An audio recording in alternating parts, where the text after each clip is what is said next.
They say hindsight is 20/20, but nothing could have prepared me for the day my wife asked for an open marriage, or the chain of events that would end with her in a federal prison. Hey everyone, glad to see you back here. Thanks for taking the time to listen to what I've got to say today. I've got a new story for you, and it's not an easy one for me to share, but I think it's important. So here goes.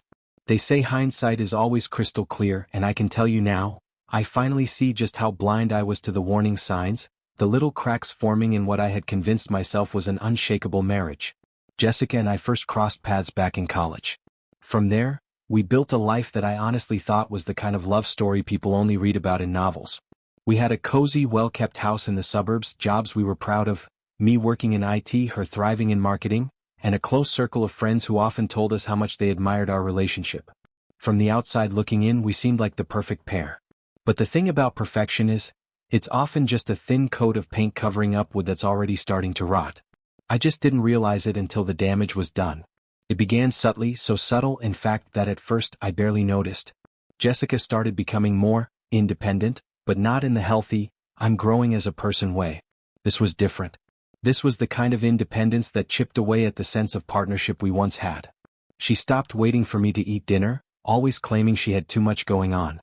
She began spending more evenings out with people I'd never heard of, and when I'd ask about them, she'd laugh it off like it was nothing worth mentioning. Our conversations, once warm and full of shared dreams, little inside jokes, and plans for the future, started feeling more like dry, business-like check-ins. I'd bring up my concerns and she'd wave them away with a smile, saying, "You're overthinking it, Ryan. Everyone needs a little space sometimes." And the way she said it, so light-hearted, so certain, made me feel like I was the one being unreasonable. So I told myself to let it go. I wanted to believe her. After all, who wants to think their marriage is starting to fall apart? But then, about 3 months before everything came crashing down, there was this one night that really drove it home. Jessica was sitting on the couch, scrolling on her phone, grinning at something, maybe someone, on the screen. I asked her what was making her smile like that, and she immediately locked her phone and shrugged. "Just some memes," she said casually. But the way she avoided my eyes, the way her shoulders tightened just for a second, it told a completely different story. I could have pushed her for an answer that night on the couch. I could have asked why she seemed so guarded. But I didn't. Instead, I told myself what so many people in long relationships tell themselves, that every marriage has its ups and downs, that this was nothing more than a rough patch we get through. The lies we feed ourselves can be strangely comforting, even when deep down we know they're just smoke screens. The truth, the kind that shatters everything, came on a Saturday afternoon. We were sitting in a trendy little cafe downtown, one she had been insistent on trying. The place was all exposed brick walls and Edison bulbs, the kind of spot that seemed designed for Instagram posts. Jessica was in an unusually bright mood that day, almost giddy. I remember thinking, foolishly, that maybe this was it. Maybe this was the start of us finding our way back to each other. Halfway through lunch, she leaned back in her chair, lifted her wine glass with this almost playful air, and said it. "I've been thinking," she began, her tone as light as if she was about to suggest a weekend trip to the coast. "Maybe we should try an open marriage." I froze. My fork was stuck halfway between my plate and my mouth. "What?" was all I could manage. She waved her hand dismissively, like she was tossing out a casual idea. "You know, we've been together for such a long time. It's natural to want to explore other experiences. I actually think it could be good for us." My mind went blank for a second, and then it started racing, trying to piece together how these words were coming from the woman who once curled up next to me during thunderstorms, who laughed until she cried at my worst jokes, who spoke with certainty about us growing old together. This wasn't her. Or maybe it was, and I'd just never seen it before. When I finally found my voice, it trembled. "Are you saying you want to cheat on me?" She let out a short, sharp laugh, the kind of laugh that doesn't carry warmth, only dismissal. "It's not cheating if we both agree to it. And besides, no one owns anyone, Ryan. I'm my own person. And so are you." Her words landed like a physical blow. Ownership? That's what she thought this was about? As if I'd ever seen her as a possession. This was supposed to be a partnership, a life we built together, not a contract we could rewrite whenever boredom set in. I wanted to raise my voice, to demand how she could strip our marriage down to something so transactional, so hollow. But instead, I just sat there, staring at the woman across the table who suddenly felt like a complete stranger. When I didn't answer right away, she leaned in across the table then, her voice softening into that coaxing, persuasive tone people use when they're trying to sell you on the next big thing. Just think about it, she said. It could be freeing. We'd still be together but without all that pressure. It's what a lot of modern couples do. Before I could respond, her phone buzzed on the table. She glanced at it, just for a moment, before flipping it over and silencing it. But that tiny gesture didn't slip past me. Neither did the faint smile that flickered on her lips before she looked away. In that instant, I knew. This wasn't about trying something new for the sake of our marriage. Someone else was already in her life.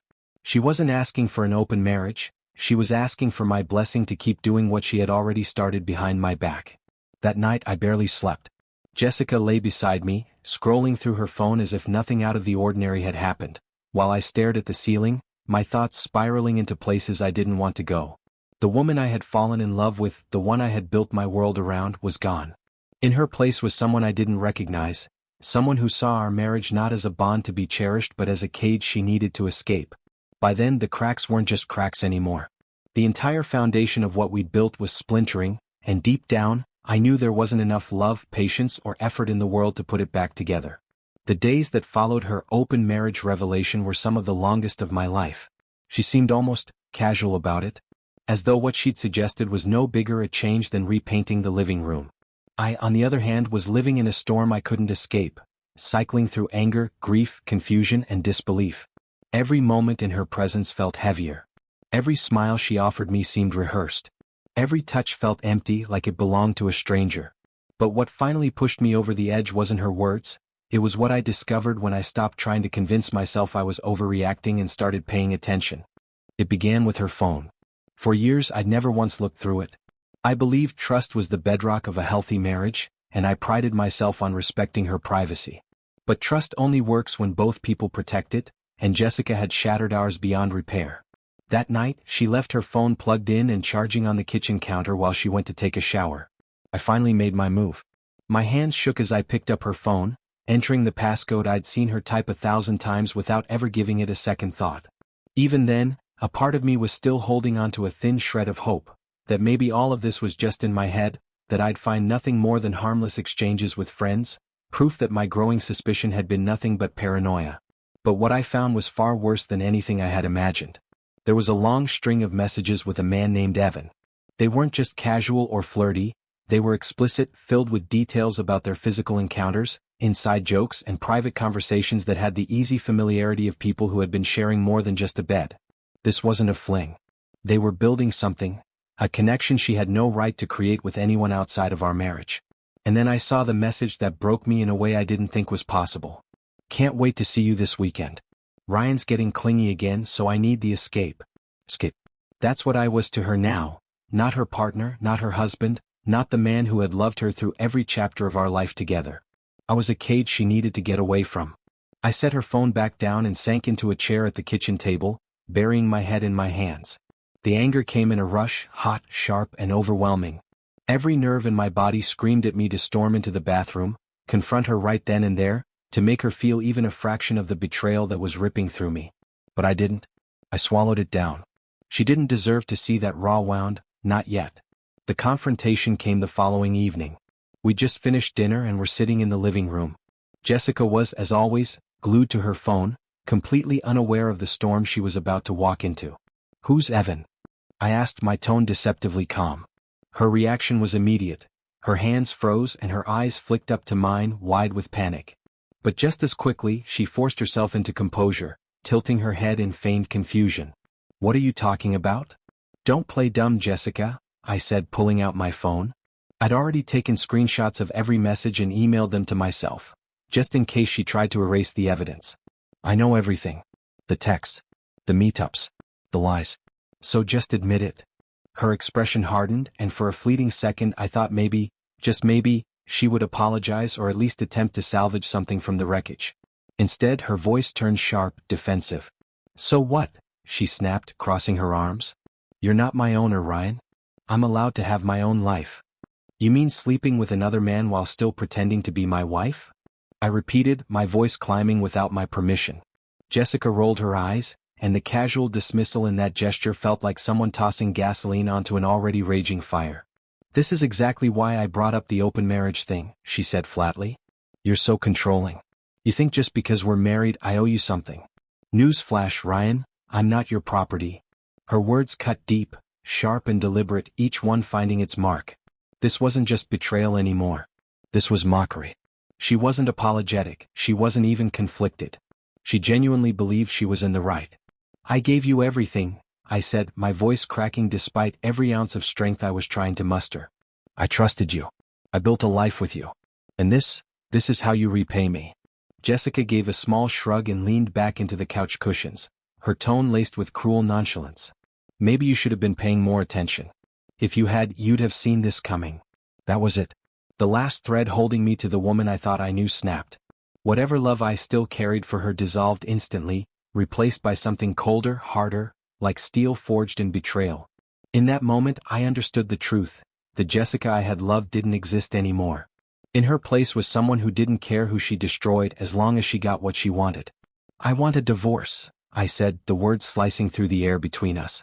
Her eyes widened for a split second, caught off guard for the first time since this started. What? You heard me, I said, standing up. I'm done. You can have your freedom, Jessica. Enjoy it. She scoffed, trying to hide her surprise behind that same mask of arrogance. You're being dramatic. People have affairs all the time. It's not a big deal. It's a big deal to me, I said firmly, my voice like stone. And I'm not going to stay in a marriage where I'm treated like an afterthought. For just a heartbeat I thought I saw something flicker in her eyes. Fear, maybe?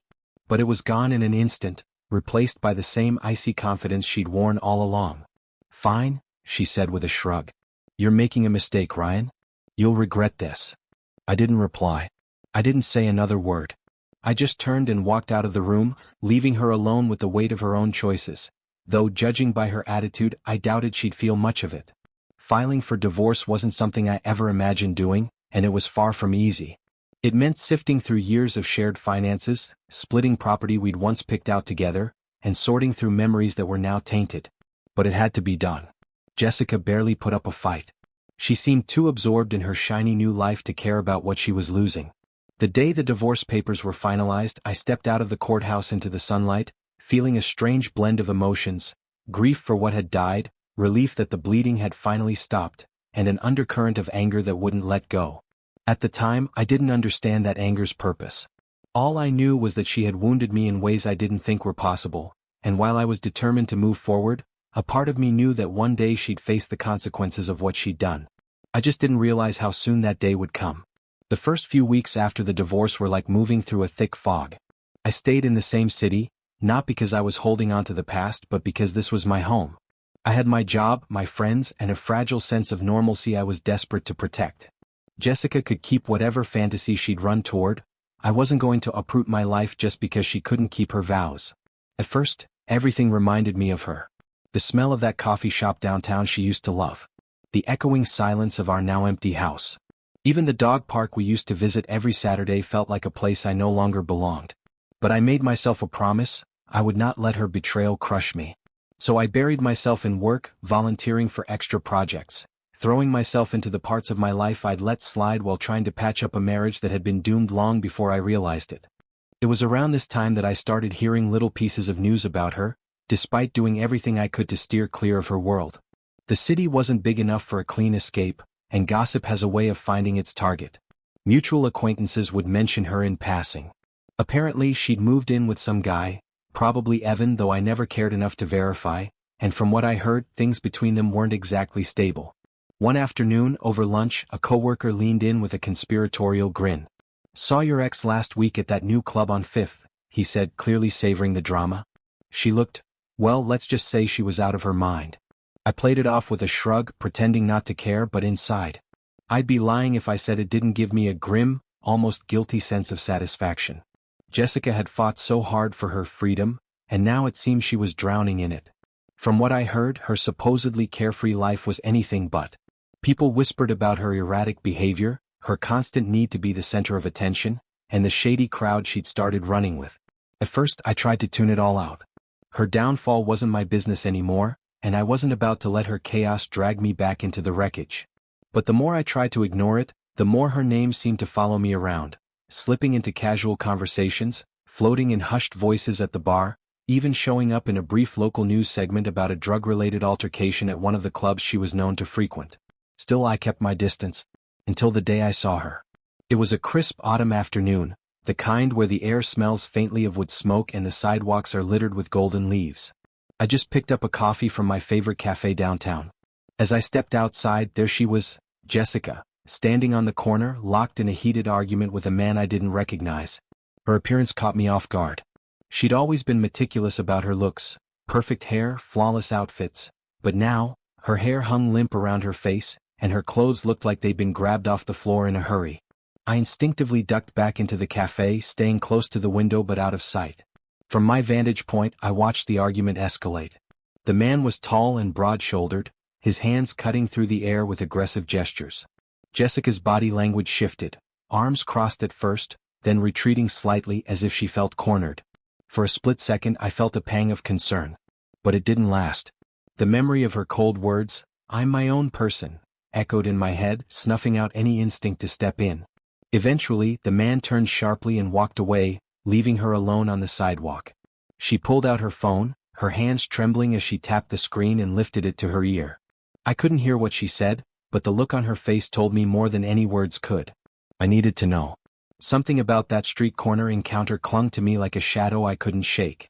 Part of me wanted to call her right then and there, to demand answers, to ask her what she thought she was doing and why she seemed determined to burn her life to the ground. But a bigger part of me knew better. Jessica had made her choices, and I wasn't about to roll up my sleeves and start cleaning the wreckage she'd created. Then came the tipping point. It was a chilly Monday morning. I was sitting at the kitchen table with a mug of coffee, scrolling through my phone before work, when a headline jumped out at me. DA busts major drug shipment. 2 arrested in local operation. Curiosity tugged at me, and as I opened the article, a strange cocktail of emotions churned in my chest. Shock, vindication, and maybe the faintest pang of pity. But above all, there was a deep, undeniable sense of satisfaction. Jessica had spent the last year looking down on me, acting like she was untouchable, as though she transcended the rules the rest of us lived by. And now, she was sitting in a jail cell, caught in a mess far bigger than she could ever hope to control. As more details trickled out, the picture became clearer. She had been living with Evan, who, it turned out, wasn't just some charming bad boy but a mid-level player in a drug trafficking network. And the best part? She hadn't seen it coming. I should have left it at that. I should have smiled, closed the article, and gone about my day trusting the justice system to do its job. But the more I thought about it, about the way she'd humiliated me, mocked me, and dismissed me as controlling, the less satisfied I felt with letting fate handle her punishment. Watching her face justice was one thing. Making sure she truly felt the consequences of her choices, that was something else entirely. I still had resources. I still had connections. And most importantly, I had the one thing she didn't, time to plan. Her life was already in free fall, but I wanted to make sure she didn't just hit bottom, I wanted to make sure she stayed there. The first step was simple. I needed to understand exactly what kind of trouble she was in. I began by gathering every scrap of information I could find. It didn't take long to see the full picture. Jessica wasn't the mastermind, not by a long shot. She was just another cog in a much bigger machine. But the prosecutors were still coming down hard, and that was enough for me. Still, I knew her. She had a way of twisting situations, charming her way out of tight spots, spinning narratives that somehow cast her as the misunderstood victim. I'd watched her do it for years in smaller ways, and now I couldn't risk her pulling it off here.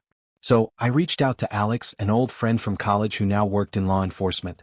He wasn't part of the case, but he had access to networks and databases most people couldn't dream of touching. Over drinks one evening, I steered the conversation toward the topic I'd been waiting for. Alex confirmed what I suspected. Jessica was already working the system, playing the part of the clueless girlfriend who had no idea what Evan had been involved in. I nodded, quietly filing that away. That wouldn't happen. Not this time. The next step was to make sure the prosecutors had every piece of ammunition they could use to bury her case. I went through old files from our marriage, financial records, email threads, even fragments of conversations that showed her casual disregard for rules and her comfort with bending the truth. Jessica had always been a risk-taker, flirting with trouble like it was a game. Now, I was going to make sure the pattern was impossible to ignore. I framed the material in a way that looked like I was doing my civic duty, just a concerned citizen helping the justice system run its course. Weeks passed and the walls began closing in on her. Local news outlets started reporting on new evidence, financial irregularities, witness statements, and even a photograph of Jessica handing off a package in a dimly lit parking lot. The prosecution was stacking their case higher and higher, while her defense team looked like they were running out of moves. I kept tabs on the trial through public records and media coverage. Each time her name came up in a transcript, the story became clearer. Jessica, the woman who once bragged that she was too smart to ever get caught, was now being painted as a willing, active accomplice. When the sentencing hearing was broadcast live, I watched from my couch, coffee in hand. There she sat at the defense table, her face pale, drawn, and hollow. Gone was the confident, arrogant woman who once told me she was untouchable. The judge didn't pull any punches. When the gavel came down, Jessica was sentenced to 25 years in federal prison. No chance of parole. The words hit her like a freight train. I could see it in the way her shoulders slumped, in the stunned emptiness on her face. In that moment, the scales finally felt balanced. She was exactly where she belonged, and for the first time in a long time, I felt like I had my life back.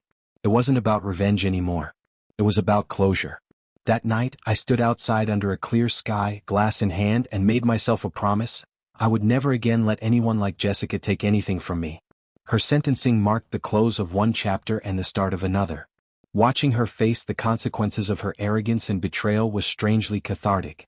The satisfaction I felt wasn't just about seeing her punished, it was about knowing I was free. She had traded her so-called freedom for a 6x8 cell in a federal prison. The irony wasn't lost on me. After that day, her name began to disappear from the headlines. The media moved on and the town's whispers faded. But I wasn't ready to let her story end, not yet. There was one final thing I needed to do, not for her but for me. I went down to the courthouse to review the public records from her trial. Among the stacks of documents was a full inventory of her assets, property, accounts, and personal items. My eyes landed on one in particular, a painting we had bought together years ago, back when I still believed in us. Taking it back wasn't about clinging to old memories. It wasn't about nostalgia. It was about reclaiming something she had tried to take from me, a symbol of the life I thought we were building together. By holding it again, I was reminding myself that I had survived her betrayal, and I was stronger for it. In the weeks that followed, life began to settle into something that felt like peace. Work was steady, and for the first time in what felt like forever, my mind wasn't weighed down by anger or suspicion. That's when I met Claire. We crossed paths at a networking event, and there was an ease to our conversation I hadn't felt in years. I chuckled at that, shaking my head. Grace might have been a bit of a stretch. There were definitely moments along the way where I'd stumbled hard. Claire smiled and reached for my hand. Well, you're here now. That's what matters. It was in that moment that I realized just how far I'd come. Jessica's betrayal had broken me into pieces, but it hadn't defined me. I had rebuilt brick by brick. I'd found happiness again. I'd learned to trust myself. Jessica might still be sitting in that small concrete cell, surrounded by the wreckage of her own choices, but me? I was free. Months after her sentencing, an envelope arrived in my mailbox with her handwriting on it. I stood there for a long time before opening it. Inside was a letter, rambling in parts, defensive in others. She tried to explain herself in a roundabout way, blaming me for not understanding her need for independence. But it was the final paragraph that stopped me. I hope you can forgive me. I don't expect you to help me, but knowing you don't hate me would mean a lot. You were a good man, Ryan, even if I didn't see it at the time. I folded the letter and set it aside. Forgiveness? Maybe one day I'd get there. But not yet. Her words felt hollow, less about repairing the damage she'd caused and more about quieting her own conscience. Once, something like that might have reopened the wound. But now it only served as a reminder. A reminder of my resilience. A reminder that I had taken back control of my life. Jessica had tried to rewrite the rules of our marriage, reducing me to collateral damage in her pursuit of freedom. But in the end, she was the one who lost everything. And me? I was finally free, truly free, for the first time in years. I glanced at the painting hanging on my wall, the one I'd taken back from her asset list. Once, it had been a symbol of us. Now, it was something else entirely, a testament to survival. I turned away from it, walked out of the room, and left the past exactly where it belonged, behind me. Thank you.